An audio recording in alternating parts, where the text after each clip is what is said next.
Well, hello everybody, and thank you for tuning in again. We haven't been on here in a little while, but we're back. Once again, we're coming here from the Guardians of Truth at Maranatha, Mission Possible Seventh-day Adventist Church, and we're here at 401 Marin Street in the city of Vallejo, California. As always, if you're ever in the neighborhood in Vallejo, we invite you to stop by. We're here every Wednesday night from 7:30 until about 9 for Wednesday night prayer meeting. We're here also on Friday night where we bring the Sabbath in. We start promptly at 7:30 and we let you out about 9:30. And we're here all day on the Sabbath, which is Saturday. From 8 o'clock up until now. It's Saturday night and we're still here. We all might as well just move in. But tonight, what we're going to do is bring you another video posted up here on YouTube for your enjoyment and also to pass on to your friends, your family, your neighbors, your enemies, everybody that you know. We invite you to pass these videos along. If you didn't see the last one, it's been about a month or so that we posted the last one. You should check it out. It's very important. If you ever notice anything about these videos, one plays off the other. So if you jump in and you don't understand something, go back one video and see what that one talks about, or go forward to the next one and you'll kind of get the feel for what we're talking about here. Today we're talking about the choice of a lifetime. The choice of a lifetime is very important because not only does that choice apply to me, it applies to every person on the face of the earth. You, as well as everyone that you know, me, as well as everyone that I know. What we're going to do first, you're going to have to go and get you something that says the Holy Bible on it. If you have a different version, you may have the New King James, you may have the American Standard, you may have the Amplified Bible, but I'll be reading out of the King James Bible. But before we get started, what we want to do is have a quick word of prayer, ask the Lord to be here with us as we read through these sacred pages of His holy word. So let's bow and have a quick word of prayer. Heavenly Father, Lord, again, we thank you so much for everything that you do for us. As we get ready to open up your sacred book, dear Lord, the Holy Bible, we invite you to open up our minds and give us the understandings that you want us to have. Help us to come into the knowledge of the truth, dear Lord, and also when we come into the knowledge of the truth, to live in it and walk in it and stand in it, dear Lord, please. In Jesus' holy name we do pray. Amen. Let me put on my glasses and let's get this show started. Where we're going to start off first is in the book of Daniel.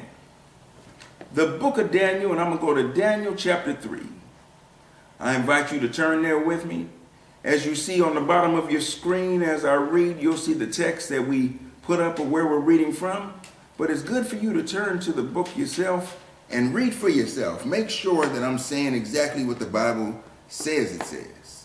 Don't take nobody's word for anything. We say that over and over again, but it's imperative that you believe that, because sometimes you'll follow along with a person and he'll say something that's in a certain page and you'll turn to it and you know what? You'll be surprised because it doesn't say what he says it says. Here, I'm starting at Daniel chapter 3, starting at verse number 1. Daniel chapter 3, starting at verse number 1. And where we're going to be now is in the plains of Dura. Nebuchadnezzar, the king of Babylon, like I said before, go back in the videos. Brother Ernest Rogers, he came and he talked about something in Daniel chapter 2. If you didn't see that, you need to go back and kind of look at that video to get a taste of what's getting ready to happen now. If you didn't get a taste of what he did the last time we did a video, it was called the judgment for everybody. Everybody, that includes you and me. And there's some things you have to understand about the judgment. I could give you a hint, but I want you to go back and look at the video. Now in Daniel chapter 3, starting at verse 1, it says, Nebuchadnezzar the king made an image of gold whose height was 80 cubits, and the breadth thereof was 6 cubits. He set it up in the plain of Dura in the province of Babylon.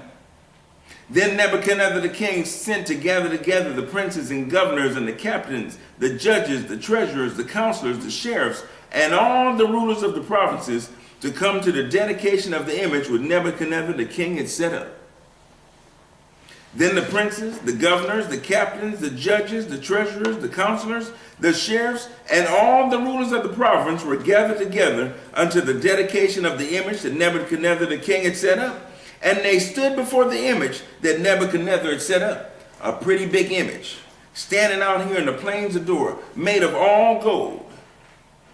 And once Nebuchadnezzar got everybody out there, big time people, what you read about just now, sheriffs and captains and all kinds of other rulers. He had all these people come out here in the plain. And once they got out here, something happened. They had a decision to make. Because verse 4 says, then a herald cried aloud, to you it is commanded. That means you have to do something this man says. It's not up for options. It's not something that you can say, well, I'll give or take. He says this is commanded. O people, nations, and languages. He's talking to everybody. That at what time you hear the sound of the cornet, flute, harp, sackbut, psaltery, dulcimer, and all kinds of music, ye fall down and worship the golden image that Nebuchadnezzar the king has set up. You have to do it.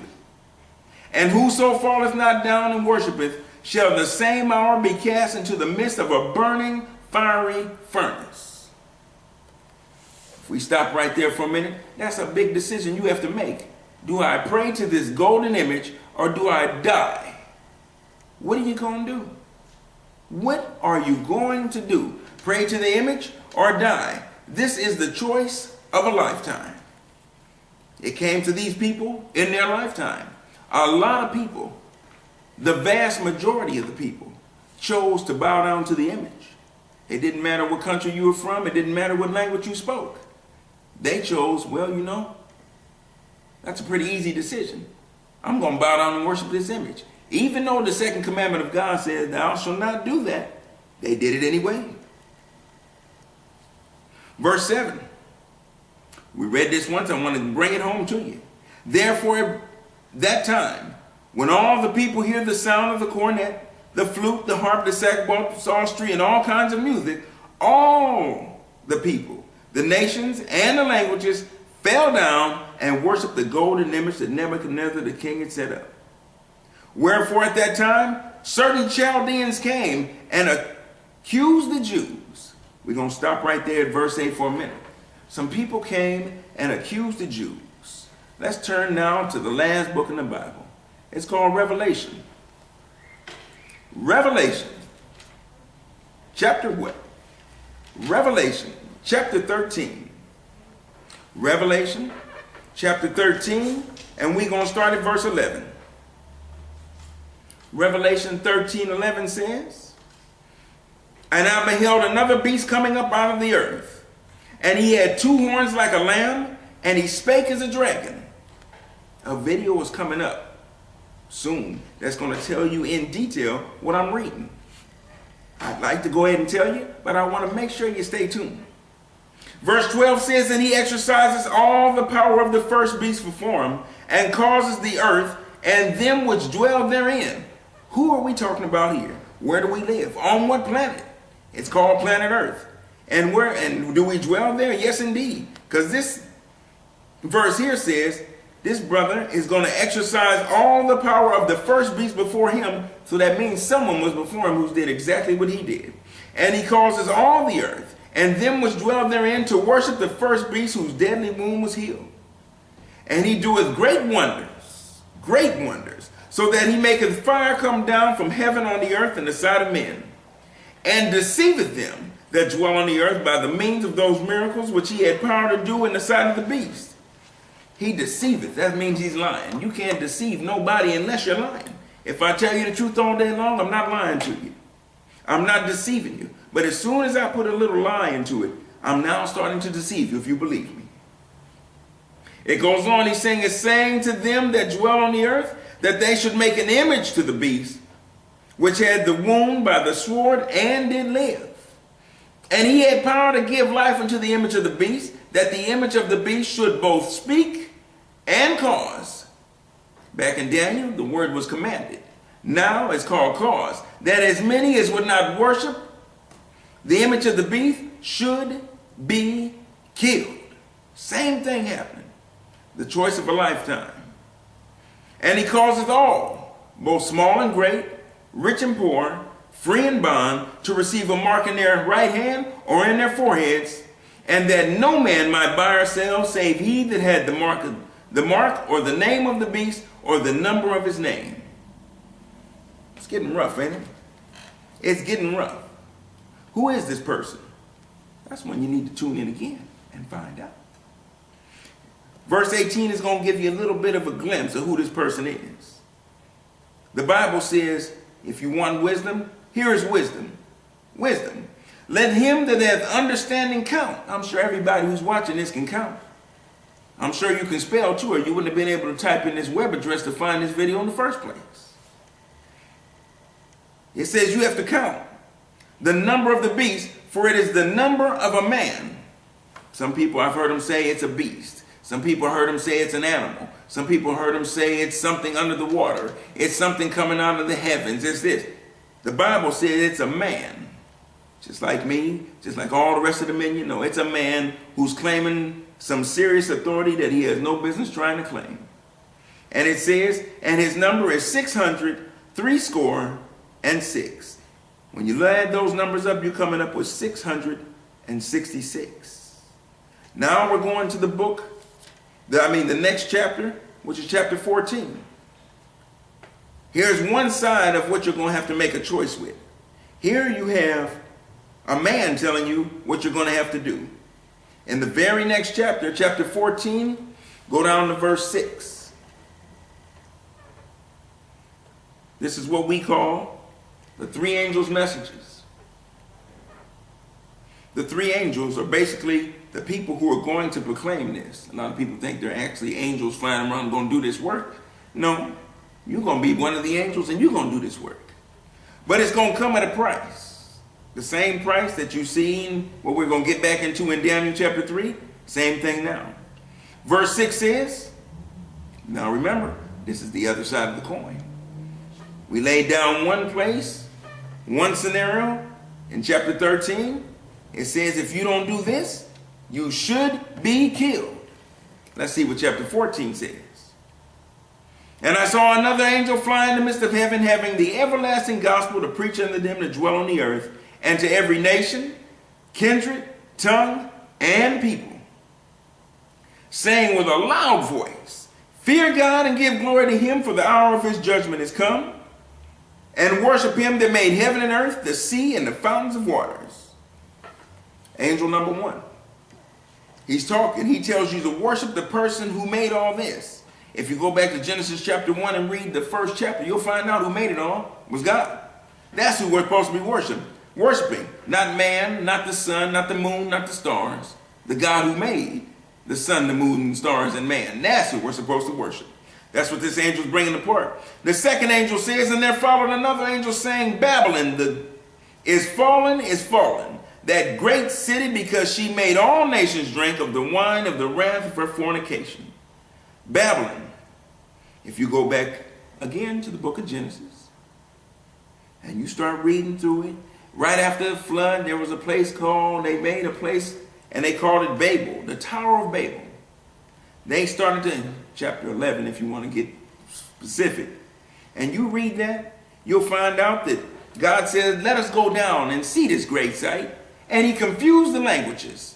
It's so Babel, where Babylon actually built their city around, Babel was right in the midst of that. And that was called confusion.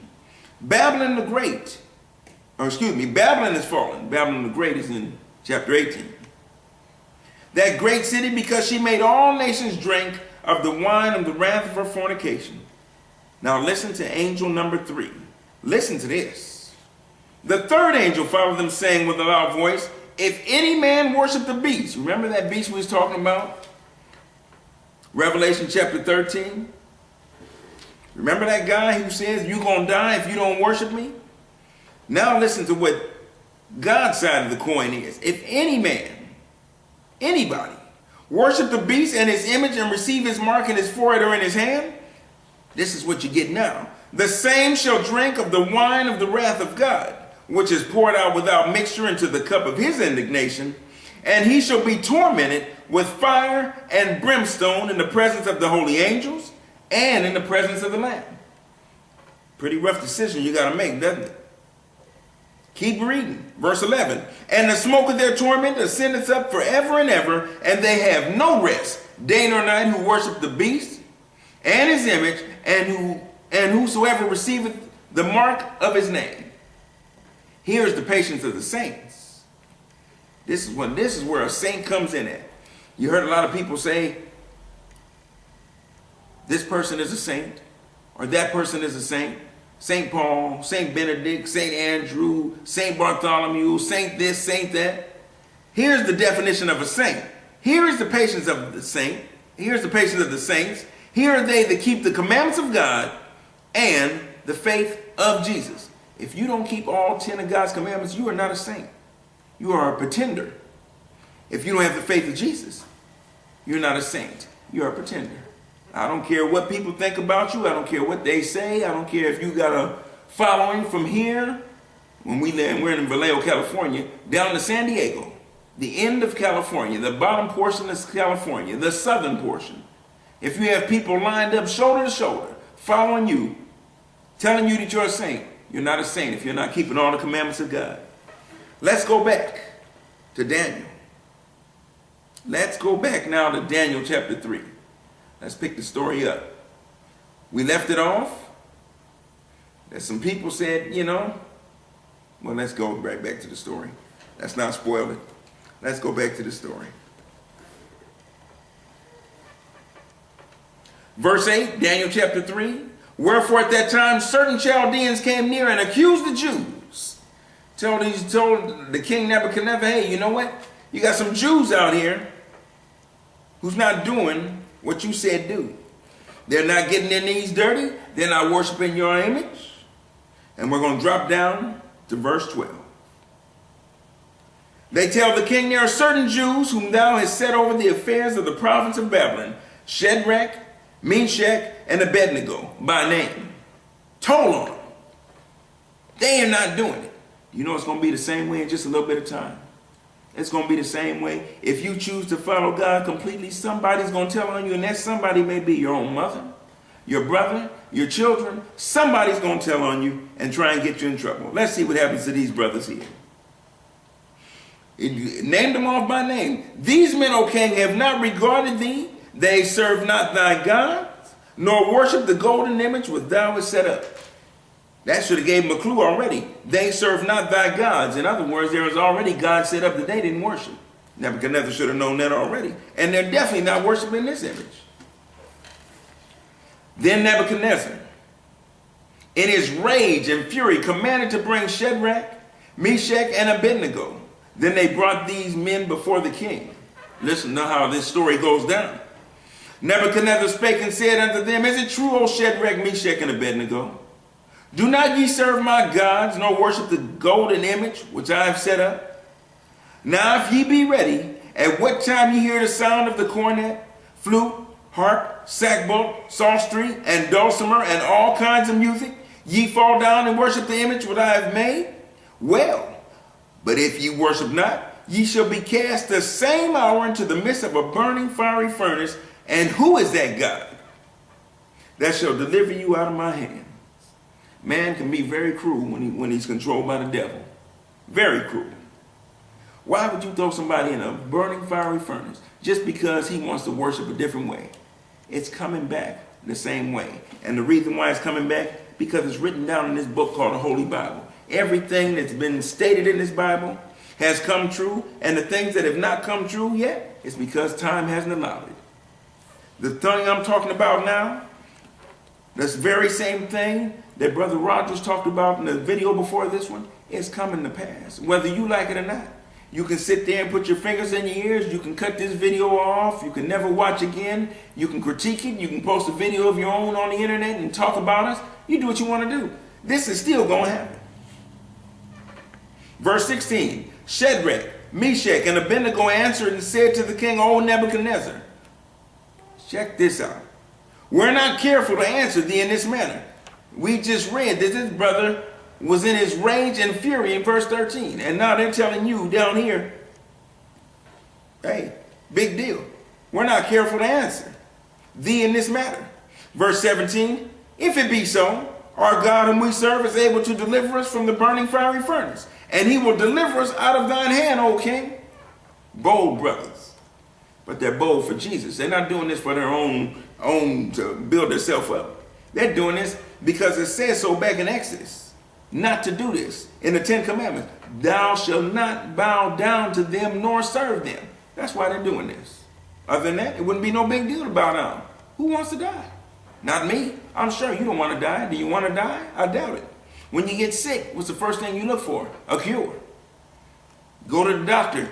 I don't feel good. What's wrong with you? I can't breathe. I'm short of breath. You go there. You'll take an inhaler and do anything the doctor tells you to do. You'll do it. God's giving you a way out of burning in hell. Are you going to take it? More than likely you won't. That's just simple facts. It says so in the Bible, that the majority of the folks on this planet will be in hell burning and screaming. Instead of doing what God says do, take the remedy and get out of here. But that's the choice we all got to make. Verse 18. But if not, be it known unto thee, O king, that we will not serve thy gods, nor worship the golden image which thou hast set up. Then Nebuchadnezzar, full of fury, brothers, almost steaming. I can see his face bloodshot red, his eyes is red, eyebrows down, he's mad, he's probably trembling and shaking, and this is what he says. Then was Nebuchadnezzar full of fury, and the form of his visage was changed against Shadrach, Meshach, and Abednego. Therefore he spake and commanded that they should heat the furnace 7 times more than it wont to be heated. And he commanded the most mighty men that were in his army to bind Shadrach, Meshach, and Abednego, and to cast them into the burning fiery furnace. Then these men were bound in their coats, their hosen. That means they ain't got time to take off your suit jacket then. You don't got time to take off your nice, pretty little sequins dress on and all that. You're going to have to keep that on. Your hosen, your hats, and their outer garments, and were cast into the midst of the burning fiery furnace. Therefore, because the king's commandment was urgent and the furnace exceeding hot, the flames of the fire slew those men that took up Shadrach, Meshach, and Abednego. And these 3 men, Shadrach, Meshach, and Abednego, fell down bound into the midst of the burning fiery furnace. What a way to go out. Back to Revelation. What a way to go out. Who wants to die by burning? Not too many folks. Not too many folks want to go out by being burned. Revelation chapter 20, reading verse 10. Revelation chapter 20, and I'll be reading verse 10. But see, this is the way a lot of people are going to go out. Because the person you're following is going to be, well, let's read and find out where it's going to happen to them. Revelation 20:10 says, and the devil that deceiveth them was cast into the lake of fire and brimstone, where the beast, that guy in Revelation chapter 13, he going to be in there. So when he tells you if you don't worship me instead of God and you worship him, you're going to be in there too. It says he's cast in there where the beast and the false prophet are, and shall be tormented day and night forever and ever. So don't think for a minute that you're going to be able to just get up and, well, I don't know yet. We're going to have to sit and think about it and talk about it. The book called Joshua. Joshua chapter 24. Joshua chapter 24. Looking at verse 15. Joshua 24:15. The choice of a lifetime is what we all have to make. Joshua says, and if it seem evil unto you to serve the Lord. Does it seem evil to serve the Lord? How can it seem evil to go to church on the Sabbath? That's the day that God said go to church on. He says go to church on the Sabbath. You look up the word Sabbath, the dictionaries now have it so confused you don't know which way is up. They change dictionaries like they change their shoes. Every time they bring out a new edition, words are changed more and more. You go all the way back to 1828, find you a dictionary from that portion of time. Look up these words. find out what the Sabbath is. The Sabbath is Saturday, no matter how you put it. And if it's not Saturday, then we got a big problem on our hands. Real big problem. Because God says it's Saturday. He says it's the seventh day of the week. You look on your calendar, it says it's Saturday. You look on your cell phone, we did a video on here, we did that. Everything points to Saturday. Then why are so many people not doing it? I said it already. The majority of the folks will be on the broad road which leads to hell. We can read that before I'm done today. But Joshua says in 24:15, if it seem evil unto you to serve the Lord, choose you this day whom you will serve. Choose you. You're going to have to make a choice. Joshua made the choice of a lifetime. Listen to what his choice is. Whether the gods which your fathers served that were on the other side of the flood, we ain't know everybody that was on the other side of the flood except for Noah and his 3 sons and his 3 sons' wives and his wife. Everybody else died. Rough way to go out. You can't drink a lot of water. Pretty soon your stomach gets full, then pretty soon your lungs get full, and then pretty soon you die. Or the gods of the Amorites in whose land ye dwell. But as for me and my house, we will serve the Lord. Joshua made a pretty good decision, don't you believe? A pretty good decision. Joshua's something else. 1 Kings. The book of 1 Kings. Turn there with me. 1 Kings, chapter 18. Looking at verse 21. 1 Kings 18, verse 21. There's another person who asking a crowd of people. And you know what? When Joshua was talking, he was talking to the children of Israel. Supposedly a religious nation. Elijah is talking to a religious nation that is backslidden. So we have here in 1 Kings 18:21, somebody else making a very important decision. Elijah came unto all the people and said, how long halt you between only 2 opinions? If the Lord be God, follow him. But if Baal or sun worship has been going along for a long time, still going on in our day to day. Most people like to worship Baal. People say, no, we don't worship Baal anymore. We worship God. No, you don't. Actually, you worship Baal. When you worship the sun, you worship the day of the sun. And the day of the sun is, if you don't know by now, you need to go to the library and check yourself out. You're worshiping on Sunday, which is named after your sun God, who is Baal. And if you worship Baal, Elijah says, then follow him. And the people answered him not a word. I'd like to go now to the book of St. John, chapter 14. St. John, chapter 14. And we'll be looking at 2 verses here, verses 23 and verse 24. St. John, chapter 14, looking at verses 23 and verse 24. Jesus is the speaker here, because it says, Jesus answered and said unto them, if a man love me, he will keep my words. And my Father will love him, and we will come unto him and make our abode with him. Everybody says they love Jesus. You can go to anybody on the street corner. Well, I'm take that back. Everybody may not, but the majority of the people say they love Jesus. And now, you can go to anybody and you can ask them, do you love Jesus? You know what they're going to tell you? Yes, I do. But Jesus says, if you love me, you're going to keep my words. And one of the main words Jesus said out of his own mouth was the words found in Exodus chapter 20, starting in verse 8, which was, remember the Sabbath day to keep it holy. When you look that up, you're going to find out the Sabbath day is actually Saturday. Do you love Jesus? Ask yourself the question now. Verse 24 says something about that. He that loveth me not, keepeth not my sayings. And then he goes on and says, and the word which ye hear is not mine. It's not yours, Jesus. Whose words are they? But the Father's which sent me. Isn't that something? Back to the book of Revelation. But this time we're going to Revelation chapter 16. Revelation chapter 16. We're going to start right at verse 1. This is the wrath of God.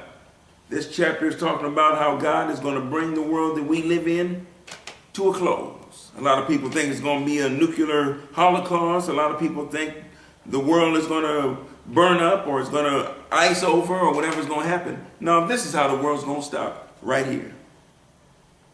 Verse 1 says, and I heard a great voice out of the temple saying to the 7 angels Go your ways and pour out your vials of the wrath of God upon the earth. And where are we living?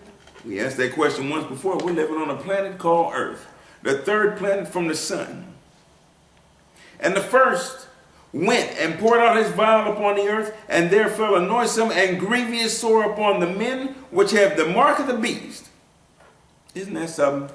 The first person we read about back in Revelation 13, you worship him, you catch the wrath of God. And what do? You get a noisome and grievous sore upon you, which had the mark of the beast, and upon them which worship his image.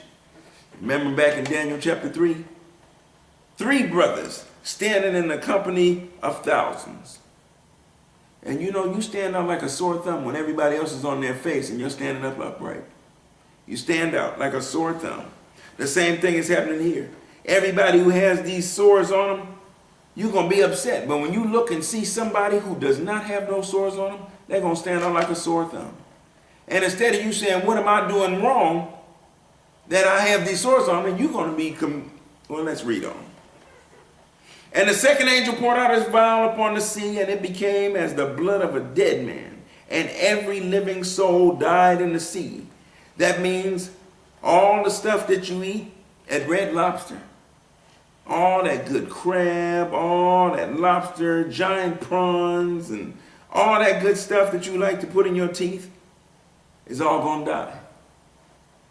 It's all going to be floating around in the sea. Why? Because you can't live in a bunch of blood. So that cuts off a big water supply.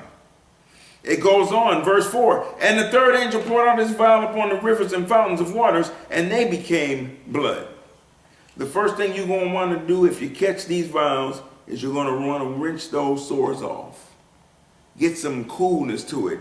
Maybe if I run some warm water on it, if I run some cool water on it, I'll get some relief. Then when you turn your faucet on and blood starts to come out, and by the way, right now you're saying this guy's an idiot. He's crazy. That can't happen. It's written in the Bible. It will happen. It's not that it may. It will. 100% guarantee. If you're still living when this takes place, it will take place. You can bet on it if you're a betting person. You can stake your life on it. People say, I'll put that on my mama. Put this on your mama because it's going to come to pass. Verse 5. And I heard the angel of the water say, Thou art righteous, O Lord, which art, and was, and shall be, because thou hast judged thus. For they have shed the blood of saints and prophets, and thou hast given them blood to drink, for they are worthy. And I heard another out of the altar say, Even so, Lord, God Almighty, true and righteous are thy judgments. God ain't playing around. I don't know why we playing, because he's not playing. Verse 8.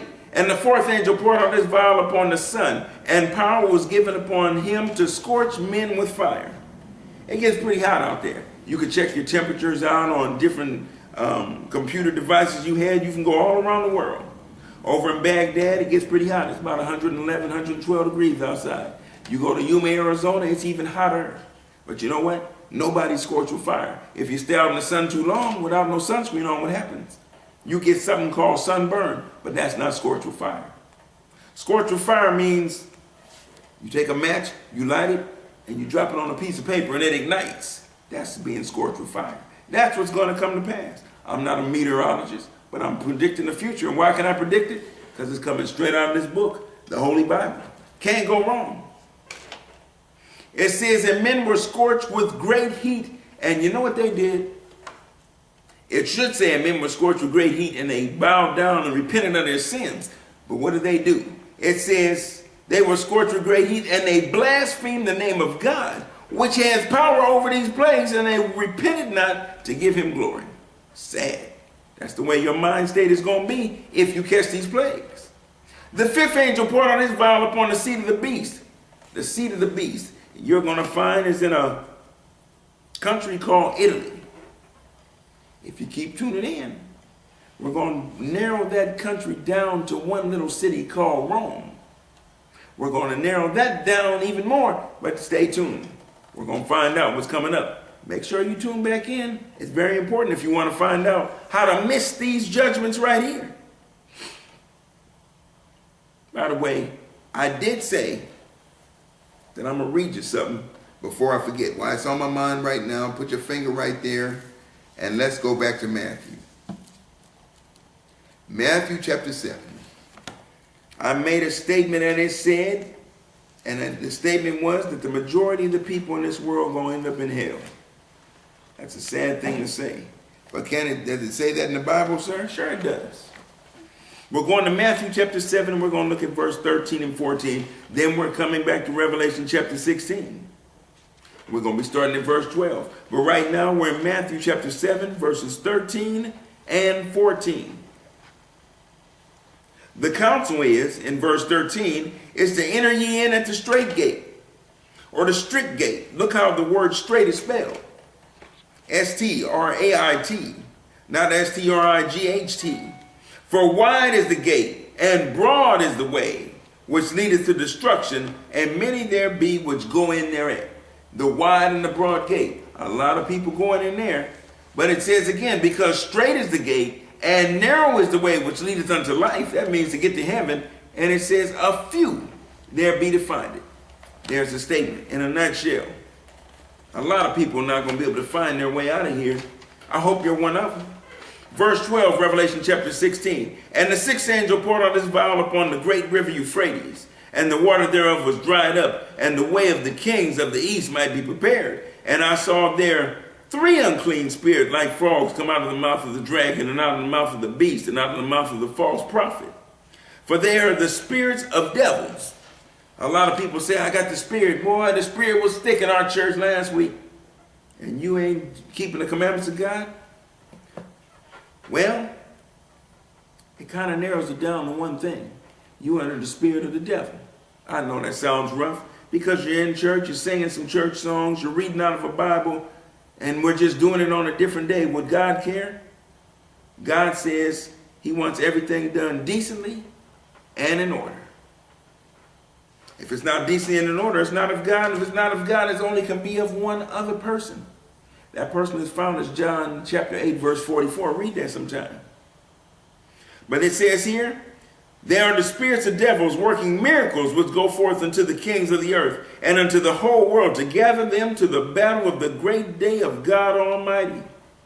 God says, behold, I come as a thief. Blessed is he that watcheth and keepeth his garments, lest he walk naked and they see his shame. And he gathered them together into a place called in the Hebrew tongue Armageddon. And the seventh angel, pay very close attention to what this angel does. This angel pours out his vial into the air, and there came a great voice out of the temple of heaven from the throne saying, it is done. You know who's saying that? God the Father himself. It's done. Jesus says, no man knows the day or the hour. Brother Rogers brought that in. People trying to say, oh, the world's going to end in such and such a day. This is when the world ends. When God opens his mouth and says those 3 words, that's when the end comes. And after that, in verse 18, it says, and there were voices, thunders, lightnings, and there was a great earthquake. How bad is this earthquake? Is it 7.5, 8.1, 9.3? It says here, it's off the scale. Because it says here, there was a great earthquake, such as was not since men were upon the earth. So mighty an earthquake and so great. That reminds me of another great earthquake. Came in 1755, November 1st, called the Great Lisbon Earthquake. Felt all the way across the Atlantic Ocean. Big earthquake. This one's going to be bigger. And the great city was divided into 3 parts. And the cities of the nation fell, and great Babylon came in remembrance before God to give unto her the cup of the wine of the fierceness of his wrath. And every island fled away, and the mountains were not found. That's a pretty bad earthquake. You go outside and you look for, in our area, Mount Tamalpais, Mount Diablo, and we look for it and it's not there no more. What's happening? The end of the world is right at hand. Verse 21, you don't want to be alive when this takes place if you're not planning on going to heaven. It says, and there fell upon men a great hail out of heaven, every stone about the weight of a talent. Look up in your dictionary. I don't care which one you use now, 1828 or all the way to 2011. Look at it. A talent is the weight that happens between 75 pounds pounds. That's a lot of ice falling from heaven. You've seen on the news reports where hail is falling about the size of a grapefruit. You've seen hail fall about the size of golf balls. You've seen about the size of softballs. Can you imagine? Right about that size. About the size of a 21-inch television set falling. And you being on the receiving end of that. It says here about the size of a talent. And men did something else. Did they get on their knees and say, "Oh Lord, please forgive me of my sins"? No. They blasphemed God again because of the plague of the hail, for the plague of the hail was exceeding great. The choice of a lifetime. Many people are going to make a lot of choices. The majority of the world, we already know, is going to make the wrong choice. There's only two choices to make. Joshua, Elijah pointed that out pretty clear. We should follow the Lord. That was their choice. What's your choice going to be? Believe it or not, your time is running out to make your choice. The world is getting worse and worse, just like Jesus said it would in Matthew chapter 24. It's not getting any better, and it won't get any better until he comes and put an end to all the sin that we have down here. Until next time, people, I invite you again. Look at those other videos. Make your calling and election sure with God. Whether you like it or not, whether you believe in Jesus or not, it don't matter. It won't matter. When this stuff starts to happen, a lot of people are going to start believing, maybe he was right. Maybe the Bible is right. They said the same thing, when the ark of Noah's ark door shut. Everybody started saying, maybe Noah was right. When the rain got up to their chest, maybe Noah was right. When the rain killed a few hundred people, maybe Noah was right. When they were on the very tops of the hill with giraffes and elephants and stuff fighting for the last foothold, maybe Noah was right. Don't wait that long. God is right. God told Noah what to do, and he saved his family.